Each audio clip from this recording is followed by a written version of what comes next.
कहानी की शुरुआत होती है उन 8 कैंडिडेट को दिखाते हुए जो एक जानी मानी कंपनी में एक बड़ी पोस्ट के फाइनल एग्जाम के लिए तैयार हो रहे होते हैं। सभी कैंडिडेट्स ने यहाँ तक पहुँचने के लिए कई सारे पड़ावों को पार किया था। वे सभी तैयार होकर एक कमरे में पहुँच जाते हैं और 1 से 8 तक अपनी अपनी सीट पर बैठ जाते हैं। वहाँ हर एक आदमी की टेबल पर एक क्वेश्चन पेपर और एक पेंसिल रखी होती है और साथ ही उनके सामने एक टाइमर लगा होता है।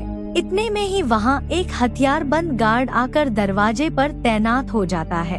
अगले ही पल एक और आदमी कमरे के अंदर आता है। वह आदमी खुद के बारे में बताते हुए कहता है कि वो इस एग्जाम का इन्विजिलेटर यानी पर्यवेक्षक है।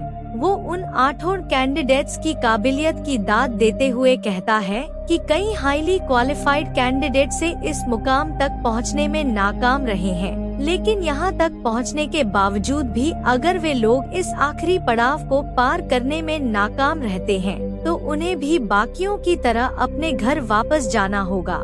उसके बाद इन्विजिलेटर उन्हें एग्जाम के 3 महत्वपूर्ण नियम समझता है जो कुछ इस प्रकार होते हैं। नियम नंबर 1, अगर यहाँ किसी ने भी इन्विजिलेटर या फिर वहाँ मौजूद गार्ड से बात करने की कोशिश की तो उसे एग्जाम से डिसक्वालिफाइड कर दिया जाएगा।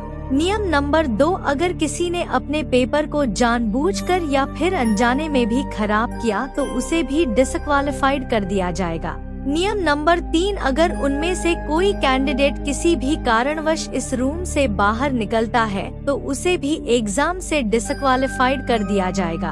आगे इन्विजिलेटर कहता है कि इस टेस्ट में आपको एक क्वेश्चन दिया गया है और आपको उसका जवाब लिखना है। यह बताने के बाद अंत में इन्विजिलेटर पूछता है एनी क्वेश्चन। इस पर कोई कुछ नहीं कहता। इसके बाद इन्विजिलेटर घड़ी पर 80 मिनट का टाइमर सेट करके वहां से चला जाता है। कैंडिडेट्स अब अपने पेपर को पलट कर देखते हैं तो उनकी आंखें चौंधिया जाती है। उन्हें समझ ही नहीं आ रहा होता है कि आखिर क्वेश्चन है तो है कहाँ है। तभी एक एशियन लड़की मन ही मन यह अंदाज लगा लेती है कि शायद क्वेश्चन ये होगा कि वो ये जॉब क्यों डिजर्व करती है। यह सोचकर वो लड़की लिखने लगती है कि मुझे यकीन है मैं इस जॉब के काबिल हूँ। उस लड़की ने सिर्फ इतना ही लिखा होता है कि तभी एक कैमरा उसके पेपर पर फोकस करता है और गार्ड को एक सिग्नल मिल जाता है कि वो लड़की डिसक्वालिफाइड हो गई है क्योंकि उसने पेपर पर गलत जवाब लिखकर उसे खराब कर दिया है। जिसके बाद वो गार्ड उस लड़की को खींचता हुआ उसे धक्के मारकर रूम से बाहर निकाल देता है। यह देखकर उसे रूम में बैठे बाकी कैंडिडेट्स की टेंशन बढ़ जाती है। उन्हें समझ आ जाता है कि बिना क्वेश्चन जाने आंसर लिखने का क्या नतीजा होगा, तो आखिर क्वेश्चन क्या है वे सभी सोच में पड़ जाते हैं। इसी टेंशन के बीच एक आदमी अपने दिमाग के घोड़े दौड़ने लगता है और अपने बगल में बैठे एक दूसरे आदमी से फुसफुसा कर कहता है कि इन्विजिलेटर के मुताबिक तो हमें यहाँ सिर्फ उनके नियमों का पालन करना है जो इन्विजिलेटर ने बताए थे। उसने हमें एक दूसरे से बात करने पर तो बिल्कुल भी मना नहीं किया था। उसे आदमी की यह बात बिल्कुल सच होती है क्योंकि उन्हें बातें करते देखकर भी वो गार्ड टस से मस नहीं होता।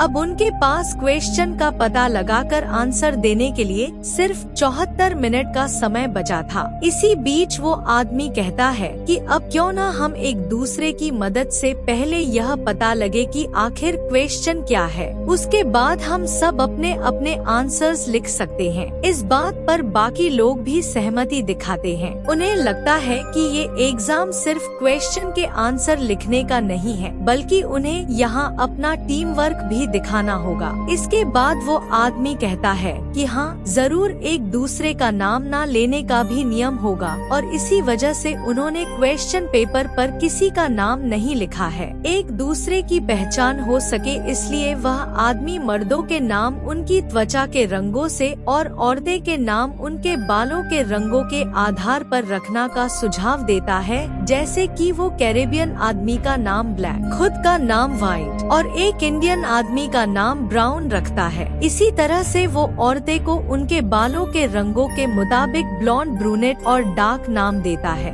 इस रूम में एक और आदमी बैठा हुआ था जो इनकी बातों पर बिल्कुल भी ध्यान नहीं दे रहा था और अपनी ही धुन में खोया हुआ था। इस वजह से व्हाइट उसे आदमी का नाम बहरा यानी डेफ रख देता है। इसके बाद व्हाइट अपनी सीट से उठ जाता है और ये साबित कर देता है कि यहाँ केवल इन्विजिलेटर के बताए हुए नियम ही लागू होते हैं। उन नियमों को ध्यान में रखते हुए वे लोग जो चाहे वो कर सकते हैं। अब बात आई है क्वेश्चन का पता लगाने की, तो इस पर ब्रूनेट कहती है कि हो सकता है कि क्वेश्चन इस पेपर पर ही लिखा हो और उसे छुपाने के लिए किसी इनविजिबल इंक या वाटरमार्क का इस्तेमाल किया गया हो। यह कहकर ब्रूनेट अपने पेपर को लाइट के सामने रख कर देखते हैं, हालांकि उसकी यह तरकीब काम नहीं आती।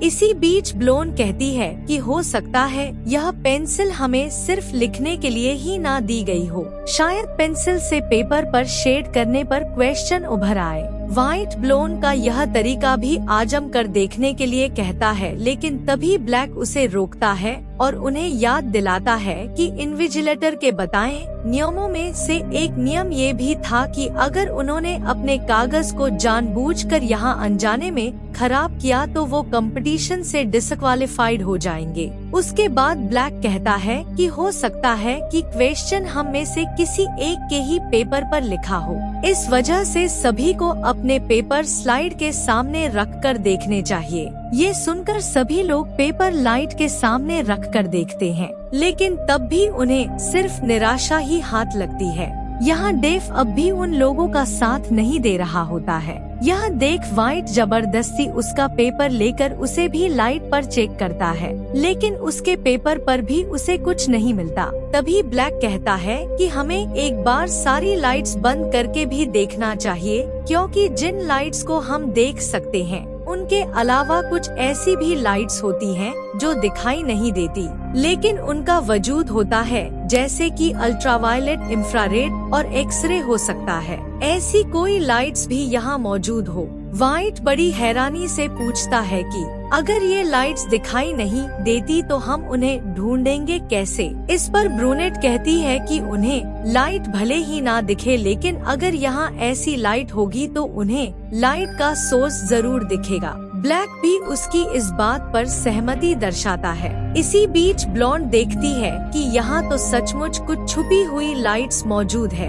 यह देखकर उसे पूरा यकीन हो जाता है कि यह छुपी हुई लाइट्स उन्हें क्वेश्चन दिखा सकते हैं। इसीलिए ब्लॉन्ड सभी से उन लाइट्स का स्विच ढूंढने के लिए कहती है, लेकिन दुर्भाग्य से वहाँ ऐसा कोई स्विच मौजूद नहीं होता और नियम के मुताबिक अगर वे लोग स्विच ढूंढने कमरे से बाहर गए तो डिसक्वालिफाइड हो जाएंगे। तभी ब्लैक कहता है कि यह सारी तो इमरजेंसी लाइट्स है, तो क्यों ना यहाँ जल रही लाइट्स को फोड़कर इमरजेंसी क्रिएट की जाए जिससे यह लाइट जल उठे। हालांकि इसमें मुसीबत यह थी, और अगर यहाँ इमरजेंसी लाइट्स नहीं हुई तो इस कमरे में गुप अंधेरा हो जाएगा। इसलिए ब्राउन और ब्लैक उलझन में थे, पर व्हाइट ये रिस्क लेने के लिए तैयार था। इसीलिए वो सबको सहमति के तौर पर अपने अपने हाथ खड़े करने के लिए कहता है। इसमें ब्राउन को छोड़कर बाकी सब अपनी सहमति दर्शाते हैं। ज्यादातर लोगों की सहमति मिलते ही व्हाइट जरा भी देरी न करते हुए एक चेयर उठाता है और कमरे की सारी लाइट्स फोड़ डालता है और खुशकिस्मती से नीले रंग की इमरजेंसी लाइट्स जल पड़ती है, जो अल्ट्रावायलेट लाइट जैसी ही दिख रही होती है। उसे देखकर सभी खुश हो जाते हैं। अब उन्हें पूरा यकीन था कि उन्हें क्वेश्चन मिल जाएगा, लेकिन जब वो अपने पेपर्स उसके सामने रखते हैं तो उन्हें एक बार फिर निराशा ही मिलती है। तभी डार्क गौर करती है कि उस लाइट का ऊपर का आधा हिस्सा तो जल ही नहीं रहा है, यानी उसके ऊपर एक और लाइट मौजूद है जो शायद इस लाइट को फोड़ने के बाद जलेगी। ये देखकर वे लोग अब सावधानी पूर्वक सारे नील लाइट्स को फोड़ देते हैं, जिससे कमरा अब इंफ्रारेड लाइट की तरह लाल रोशनी से भर जाता है। यह देख उनमें फिर से क्वेश्चन मिलने की उम्मीद जग उठती है, लेकिन जब वो अपने पेपर उसे लाइट के आगे रखकर देखते हैं तो उन्हें फिर से सिर्फ निराशा ही मिलती है। अब उनके पास सिर्फ 60 मिनट ही बचे होते हैं। जिससे उनकी परेशानी और ज्यादा बढ़ जाती है। तभी व्हाइट फिर अपने दिमाग के घोड़े दौड़ाता है और कहता है कि इन्विजिलेटर ने तो हमें ये कहा था कि हम अपने पेपर खराब नहीं कर सकते हैं। उसने यह नहीं कहा था कि हम किसी और का पेपर खराब नहीं कर सकते। इतना कहकर व्हाइट उस एशियन लड़की का पेपर उठाता है जो एग्जाम शुरू होते ही डिसक्वालीफाई हो गई थी। व्हाइट उस पर कुछ समय पहले ब्लॉन्ड द्वारा बताया गया तरीका आजमा कर देखता है। व्हाइट उस पेपर पर पेंसिल से शेड बनाने लगता है, पर बदकिस्मती से यह तरकीब भी काम नहीं करती।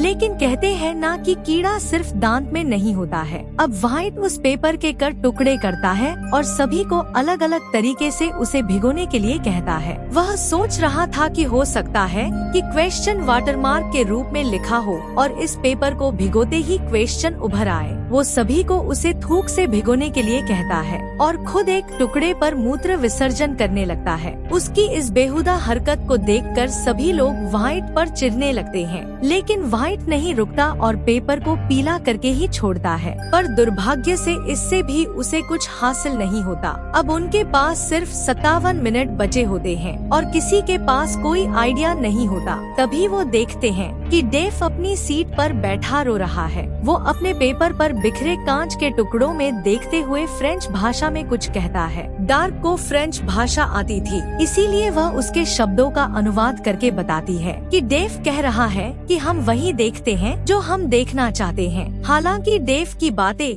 किसी के भी पल्ले नहीं पड़ती, इसलिए वे लोग उसकी बातों को अनसुना कर देते हैं। इसी बीच ब्राउन अपनी अटकलें लगता है और कहता है कि मेरे मुताबिक यह कोई जॉब का इंटरव्यू या एग्जाम नहीं है, बल्कि उनके साथ एक खेल खेल जा रहा है। वो कहता है कि जरा सोचो, इस कमरे में पूरी दुनिया के अलग अलग जगह से लोग मौजूद हैं। कोई अमेरिका से है तो कोई फ्रांस से, तो कोई इंडियन सबकॉन्टिनेंट से। ऐसे तनाव भरे टास्क परफॉर्म करने के लिए देकर जरूर लोग हम पर सट्टा लगा रहे होंगे। ब्राउन आगे कहता है कि वे जरूर सामने दिखे रहे उसे कल शीशे से उन पर नजर रख रहे हैं। ये सुनकर एक पल के लिए वे सभी सोच में पड़ जाते हैं, लेकिन फिर ब्रूनेट कहती है कि यहाँ कोई गेम नहीं चल रहा है। होना हो उसे कल शीशे के पीछे जरूर इन्विजिलेटर या फिर कंपनी का सीईओ ही हम पर नजर रखे हुए हैं। हालांकि ब्राउन ये बात मानने को तैयार ही नहीं होता। वो ब्रूनेट से इस बात पर शर्त लगाने को भी तैयार हो जाता है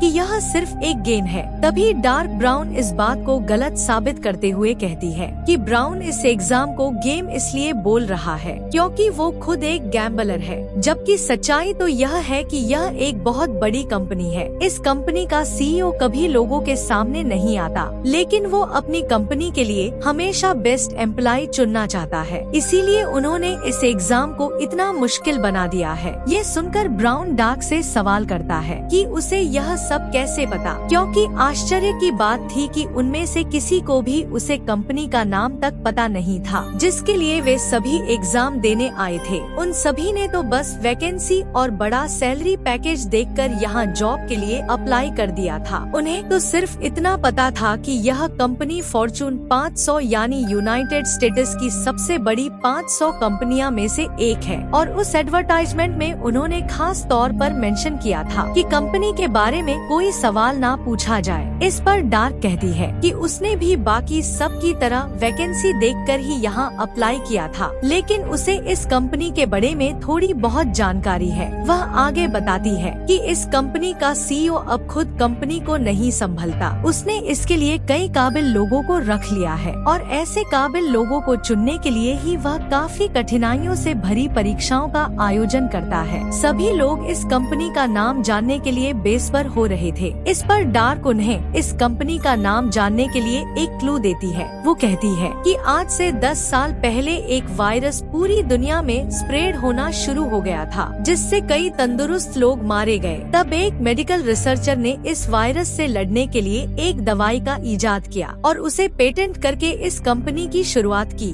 उनकी इजाद की हुई दवाई पूरी तरह से तो नहीं, लेकिन काफी हद तक इस वायरस से फैल रहे इन्फेक्शन को काबू कर रही थी और इसी इजाद की बदौलत आज यह कंपनी हेल्थ इंडस्ट्री की दुनिया में सबसे बड़ी कंपनी है। डार्क का क्लू सुनते ही ब्राउन समझ जाता है कि डार्क बायर नाम की कंपनी की बात कर रही है, पर ब्राउन को उसकी बात बेतुकी लगती है क्योंकि बायर कंपनी ने कुछ वक्त पहले ही एम्प्लॉइज की हायरिंग बैंड कर दी थी। इस पर डार्क उसे बताती है कि इस बार बायर गुप्त रूप से अपने एम्प्लॉइज हायर कर रही है। ब्लैक कहता है कि जरूर उन्होंने वायरस से फैल रही इन्फेक्शन को जड़ से उखाड़ने की दवा इजाद की हो और वे जरूर भविष्य में बड़े स्तर पर वह दवा मैन्युफैक्चरर करने का सोच रहे हैं। अगर ऐसा होगा तो हो सकता है कि उन सबको कंपनी में जॉब मिले। तभी इन्हीं बातों के बीच ब्रूनेट को उसे रूम पर लगे फायर अलार्म सिस्टम को देखकर क्वेश्चन पता लगाने का एक और आइडिया आता है। वह गार्ड के पास जाती है और उसकी जब टटोलने लगती है, तभी उसे गार्ड की जेब में एक लाइटर मिल जाता है। ब्रूनेट कहती है कि इस कमरे की लाइट्स को देखकर उसे ऐसा लग रहा है कि यह कैमरा एक डार्क रूम हो सकता है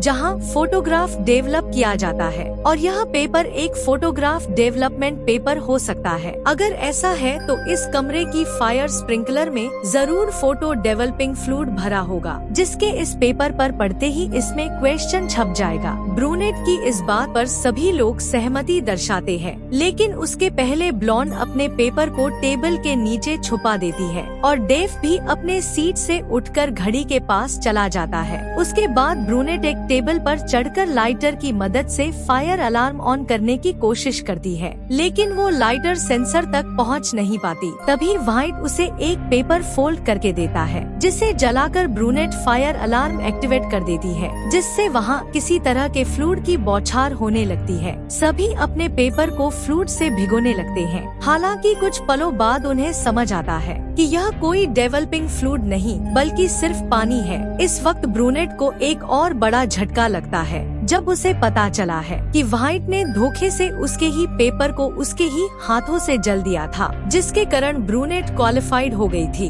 गार्ड उसे भी धक्के मारकर रूम से बाहर निकाल देता है। व्हाइट की यह हरकत देखकर सभी लोग उससे बहुत ज्यादा चिढ़ जाते हैं। तभी ब्लैक गुस्से से यह कहते हुए उसके पास आता है कि रुक, अभी मैं तेरी बत्ती गुल करता हूँ। ब्लैक की यह कहते अचानक की सारी लाइट्स बंद हो जाती हैं। यह देख उन्हें समझ आता है कि वो लाइट्स वॉइस एक्टिवेटेड है, जो लाइट्स आउट यानी बत्ती गुल बोलने पर बंद हो जाती है और लाइट्स अप बोलने पर चालू हो जाती है। यह देखकर उन्हें अब कहीं न कहीं लगने लगता है कि उनके साथ जरूर कोई खेल खेल जा रहा है। इसी बीच व्हाइट फिर से अपनी शातिर चाल चलता है और मासूम डेव को बहला फुसलाकर उसके ही हाथों उसका पेपर फाड़ता है और डरा धमकाकर उसे वो पेपर खिला भी देता है। इस वजह से डेव भी डिसक्वालिफाइड हो जाता है। लेकिन जब गार्ड उसे रूम से बाहर निकाल रहा होता है, तब उसका चश्मा रूम के अंदर ही गिर जाता है। अब रूम के अंदर सारे लोग व्हाइट की इस घटिया हरकत से बहुत ज्यादा गुस्सा हो जाते हैं। तभी व्हाइट कहता है कि उसे क्वेश्चन का पता चल चुका है, लेकिन वह बाकियों को क्वेश्चन बताने से इनकार कर देता है। इससे ब्लैक बहुत ज्यादा भड़क जाता है और बिना सोच समझे व्हाइट को एक जोरदार घुसा मारकर उसे बेहोश कर देता है। इसके बाद ब्लैक व्हाइट को एक कुर्सी से बांधकर उसका मुंह भी बंद कर देता है। ब्लैक व्हाइट को डिसक्वालिफाइड करने की कुछ नाकाम कोशिशें भी करता है। कुछ समय बाद व्हाइट होश में आ जाता है और आजाद होने के लिए मशक्कत करने लगता है। यहीं पर व्हाइट खुलासा करता है कि वो भी इस वायरस से इन्फेक्टेड है, जिसका जिक्र कुछ समय पहले डार्क ने किया था, जिसकी वजह से उसे हर घंटे दवाई लेनी पड़ती है, जो इस वक्त भी उसकी जेब में ही है। अगर उसने दवाई नहीं ली तो वो मर जाएगा। यह कहते हुए व्हाइट उससे दवाई देने की मिन्नतें करने लगता है, लेकिन ब्लैक इस पर पहले उसे क्वेश्चन बताने के लिए कहता है, पर व्हाइट अब भी उन्हें क्वेश्चन बताने को तैयार नहीं था। वो कहता है कि पहले उसे दवाई लेनी है, तभी वो उन्हें बताएगा कि क्वेश्चन क्या है। यह कहते हुए व्हाइट की हालात और ज्यादा बिगड़ जाती है। यह देखकर ब्लैक जब दवाई निकालने के लिए उसकी जेब टटोलता है तो उसे वहाँ कोई दवाई नहीं मिलती, जिससे ब्लैक को लगता है कि व्हाइट झूठ बोल रहा है,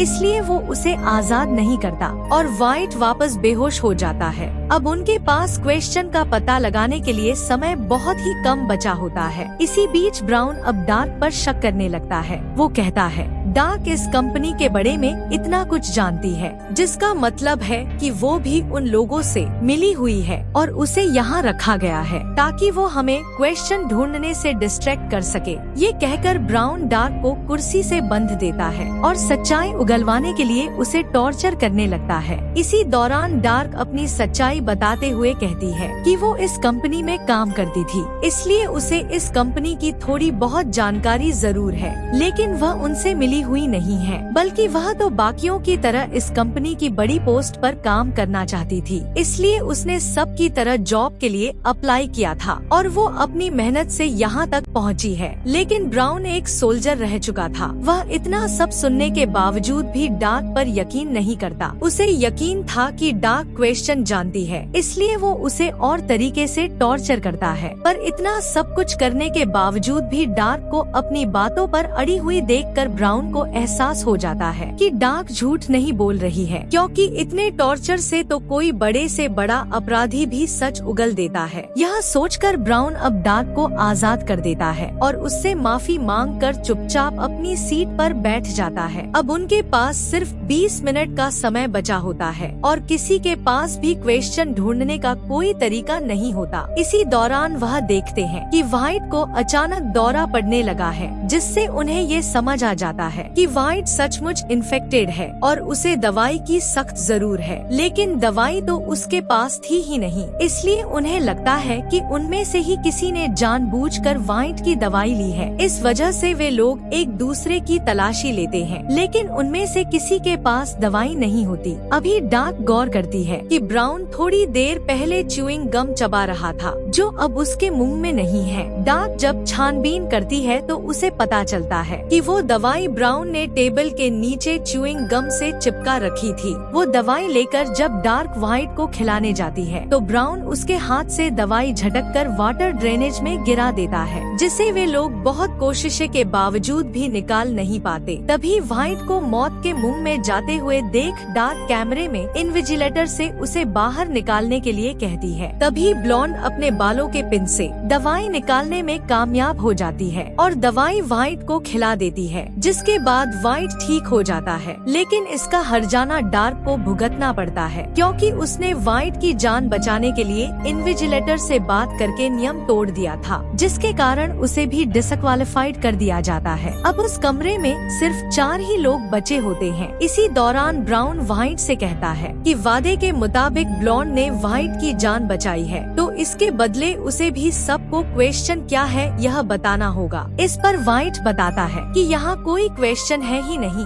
बल्कि यहाँ जॉब सिर्फ उस एक इंसान को ही मिलेगी जो इस कमरे में आखिर तक बचा रहेगा, चाहे उसके लिए उन्हें किसी भी हद तक क्यों ना जाना पड़े। ये कहकर व्हाइट गार्ड की बंदूक लेने के लिए उसकी तरफ भागता है, लेकिन उससे पहले ब्लैक वो बंदूक ले लेता है और उसे व्हाइट पर तान देता है। यह देखकर सभी लोग घबरा जाते हैं। ब्लैक कहता है कि व्हाइट गलत हो सकता है, क्योंकि यहाँ उन सब के लिए जॉब है, क्योंकि इन्विजिलेटर ने ऐसा बिल्कुल नहीं कहा था कि हम में से कोई एक ही चुना जाएगा। ब्लैक के यह समझने पर भी व्हाइट उसकी बात नहीं मानता और ब्लैक से बंदूक छीनने आगे बढ़ता है। तभी अचानक ब्लैक व्हाइट के पैरों पर निशाना साधकर बंदूक का ट्रिगर दबा देता है, पर उस बंदूक से गोली निकलती ही नहीं। यह देख व्हाइट ब्लैक पर हमला कर देता है और उसे पेंसिल से मारकर घायल कर देता है। जब ब्राउन ब्लैक को बचाने जाता है तो व्हाइट उसे बंदूक से मारकर घायल कर देता है। उसके बाद व्हाइट जब उसे बंदूक को पकड़ता है तो उसे समझ आता है कि वह बंदूक सिर्फ गार्ड की फिंगरप्रिंट से एक्टिवेट होती है। यह जानने के बाद व्हाइट उस बंदूक को गार्डन के हाथों से ही एक्टिवेट कर उन सभी को गन पॉइंट पर ले लेता है और सभी को चुपचाप रूम से बाहर जाने की धमकी देता है। उससे डरकर ब्राउन रूम से बाहर चला जाता है और डिसक्वालिफाइड हो जाता है। इसके बाद ब्लॉन्ड की बारी होती है, पर वो जाने से पहले ब्लैक को कुछ इशारा करती है और बाहर जाने से ठीक पहले लाइट्स आउट कहकर निकाल जाती है। जिससे वहाँ की लाइट्स बंद हो जाती है। इसी मौके का फायदा उठाकर ब्लैक व्हाइट की तरफ बढ़ता है। हालांकि उसके कुछ करने से पहले ही व्हाइट उसे पर गोली चला देता है, जिसमें ब्लैक की मौत हो जाती है। तभी व्हाइट गौर करता है कि ब्लॉन्ड तो अभी कमरे से बाहर निकली ही नहीं है, उसका एक पैर तो अभी भी कमरे के अंदर ही है। यह देखकर व्हाइट अब अपना निशाना ब्लॉन्ड के पैरों की तरफ मोड़ लेता है, लेकिन तभी एग्जाम का टाइम खत्म हो जाता है, जिसे देख व्हाइट अपने हथियार डाल देता है और उस काले शीशे के सामने खड़ा होकर इन्विजिलेटर से कहता है कि वो इस जॉब के लिए सबसे काबिल शख्स है, इसलिए इन्विजिलेटर सामने आकर उसे विजेता घोषित कर दे। लेकिन तभी गार्ड वहाँ आता है और व्हाइट को दिखता है कि एग्जाम खत्म होने में अभी भी कुछ सेकंड्स बचे हैं। दरअसल कुछ वक्त पहले सभी लोग जब क्वेश्चन ढूंढने में व्यस्त थे, तब डेव ने उस क्लॉक के साथ छेड़खानी कर उसका टाइम कुछ पलों के लिए आगे कर दिया था। इस वजह से एग्जाम खत्म होने में अभी भी कुछ पल थे और अनजाने में ही सही मगर व्हाइट ने इन्विजिलेटर से बात करके नियम का उल्लंघन कर दिया था, जिसकी वजह से वो भी डिसक्वालिफाइड हो जाता है। अब व्हाइट के डिसक्वालिफाइड होते ही ब्लॉन्ड वापस कमरे के अंदर आ जाती है। तभी उसका ध्यान डेव के चश्मे की तरफ जाता है। ब्लॉन्ड उस चश्मा को लेकर डेथ की तरह ही जब कांच के टुकड़े और चश्मे की मदद से जब पेपर पर देखती है तो उससे एक मैग्नीफाइंग ग्लास की तरह बारीक चीज भी नजर आने लगती है। तभी उसे पेपर पर क्वेश्चन एक बना हुआ दिखाई देता है। तभी ब्लॉन्ड को इन्विजिलेटर की वो बात याद आती है जब इन्विजिलेटर ने कहा था कि आपके सामने एक क्वेश्चन होगा। उसके बाद उसने कहा था एनी क्वेश्चन, यानी यही इस एग्जाम का क्वेश्चन था। इसके बाद इन्विजिलेटर डेव के साथ उस रूम में आता है। पता चलता है कि डेव ही उस कंपनी का सीईओ है। एग्जाम के खत्म होने के ठीक पहले ही ब्लॉन्ड उनके सवाल का जवाब दे देती है। वो कहती है नो, यानी क्वेश्चन का आंसर है नो। ये सुनकर इन्विजिलेटर ब्लॉन्ड से खुश हो जाता है और उसे ये जॉब दे देता है। पर इस एग्जाम के दौरान जो कुछ भी हुआ उस वजह से ब्लॉन्ड ने बॉयर कंपनी के साथ काम करने का अपना मन बदल लिया था। वो इन्विजिलेटर से कहती है कि अभी उसके दिमाग में कुछ और ही सवाल है। वो डेव को देखकर कहती है वो तो बॉयर कंपनी के सीईओ की तरह नहीं दिखता। इस पर इन्विजिलेटर कहता है कि मीडिया और बाहर के लोगों के लिए किसी को भी सीईओ बनाया जा सकता है। दरअसल डेव को बाहर के लोगों के सामने आना पसंद नहीं है, पर डेव ही वो मेडिकल रिसर्चर है जिसने इन्फेक्शन को कुछ हद तक कम करने की दवाई का इवेंट किया था। इसके बाद ब्लॉन्ड उन्हें ब्लैक की ओर इशारा करते हुए कहती है कि क्या इस तरह जान लेकर एम्प्लॉय चुनना उनके लिए सही है। इस पर इन्विजिलेटर कहता है किसने कहा कि ब्लैक मर चुका है। ये सुनकर जब ब्लॉन्ड ब्लैक के पास जाकर देखती है तो उसे पता चलता है कि ब्लैक तो अब भी जिंदा है। असल में उस बंदूक से निकली गोली एक दवाई थी जो उसके घाव को भर के उसे वापस जिंदा कर देती है। ये देख ब्लॉन्ड हैरान रह जाती है। दरअसल ये दवाई भी डेव की ही खोज थी। ये सारी बातें जानने के बाद ब्लॉन्ड कंपनी के सीईओ से बहुत ज्यादा इम्प्रेस हो जाती है और गर्व से उनकी जॉब एक्सेप्ट कर लेती है और इसके साथ ये फिल्म यही खत्म हो जाती है। दोस्तों, अगर आपको ये वीडियो अच्छा लगा तो आप हमारे चैनल फिल्मी फ्लिक्स को सब्सक्राइब कर सकते हैं। मिलते हैं अगले वीडियो में। आपका बहुत बहुत धन्यवाद इस वीडियो को लास्ट तक देखने के लिए।